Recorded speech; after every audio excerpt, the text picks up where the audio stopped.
അല്ല, ഞാനൊരു കാര്യം ചോദിക്കട്ടെ. നേരത്തെ മുകേഷ് സാറ് പറഞ്ഞു ഈ സിനിമ പൃഥ്വിരാജ് അല്ലാതെ മറ്റൊരാൾ ചിലപ്പോൾ ചെയ്യില്ല എന്ന് വരും.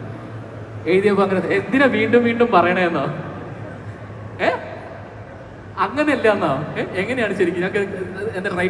സ്ക്രിപ്റ്റ് എഴുതുമ്പോഴേ പൃഥ്വിരാജ് തന്നെ മനസ്സിലുണ്ടായിരുന്നോ ആള് ചെയ്താൽ മാത്രമേ ഇത് ഓടുള്ളൂ? അല്ലെങ്കിൽ ആക്ച്വലി ഞങ്ങളിത് വർക്ക് ചെയ്ത് തുടങ്ങുമ്പം പൃഥ്വിയെടുത്ത് പറയണം എന്ന് വിചാരിച്ചിരുന്നില്ല.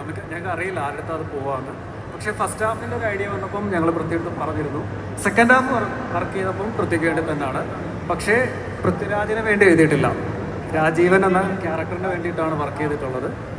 അത് ഭയങ്കര ബ്രില്യൻ്റ് ആയിട്ട് പുള്ളി അത് ഞങ്ങൾക്ക് ഡെലിവർ ചെയ്തിട്ടുണ്ട്. അത് ജൂലൈ 9 കാണാം. ഒരൊറ്റ ചോദ്യം കൂടി ചോദിച്ചോട്ടെ. റോഷാക്ക് കണ്ടിട്ട് സമീറിന്റെ വർക്കുകൾ കാണാൻ ഫാൻ ബേസ് ഉള്ള ഒരു സമൂഹം തന്നെയുണ്ട്, ഒരു ഓഡിയൻസ് പൂൾ തന്നെയുണ്ട്. അവരോട് എന്താണ് ഐ നോബഡി എന്ന ചിത്രമായിട്ട് വരുമ്പോൾ പറയാനുള്ളത്?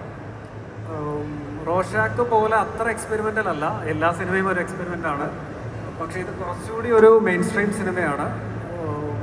എന്തൊക്കെയോ പുതുമകളുണ്ടെന്ന് തോന്നുന്നു. അപ്പോഴും എന്തോ വലിയ സംഭവമാണെന്നൊന്നും ഞാൻ പറയുന്നില്ല. മെമ്മറീസിന് ശേഷം പൃഥ്വിരാജ് സുകുമാരന്റെ അങ്ങനത്തെ ഒരു ടൈപ്പ് സിനിമയാണ്, ഒരു ത്രില്ലർ ആക്ഷൻ. ഒന്നും പറയാൻ പറ്റില്ല. എന്തത് ഈ മനുഷ്യനെ ഒന്നും സംസാരിക്കുന്നില്ല. ഞാൻ പഠിപ്പിച്ചൊക്കെ പോയി തോന്നുന്നല്ലേ? ആക്ച്വലി ഇത് സോഷ്യോ പൊളിറ്റിക്കൽ എലമെന്റ്സ് ഉണ്ടാവാം, ഫൈറ്റ്സ് ഉണ്ടാവാം. പക്ഷേ ഞാൻ പറയുക ഇതൊരു ഫാമിലി ഡ്രാമയാണ്.